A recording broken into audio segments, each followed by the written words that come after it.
APPSC పరీక్ష రాయనున్న అభ్యర్థుల వయో పరిమితి పెరిగింది. 34 ఏళ్ల నుంచి 42 ఏళ్లకు వయో పరిమితి పెంచారు. ఏపీపీఎస్సీ ద్వారా డైరెక్ట్ గా రిక్రూట్ అయ్యే వారికి మాత్రమే ఇది వర్తిస్తుంది. యూనిఫామ్ సర్వీసెస్ వారికి కూడా 2 ఏళ్లు పెంచారు. సెప్టెంబర్ 30 లోపు జరిగే పరీక్షలకు మాత్రమే ఇది వర్తిస్తుంది.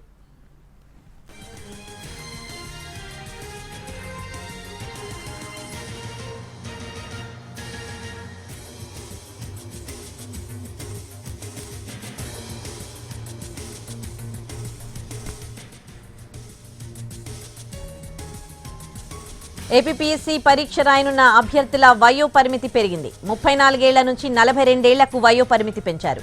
ఏపీపీఎస్సీ ద్వారా డైరెక్ట్ గా రిక్రూట్ అయ్యే వారికి మాత్రమే ఇది వర్తిస్తుంది. యూనిఫామ్ సర్వీసెస్ వారికి కూడా 2 ఏళ్లు పెంచారు. సెప్టెంబర్ 30 లోపు జరిగే పరీక్షలకు మాత్రమే ఇది వర్తిస్తుంది.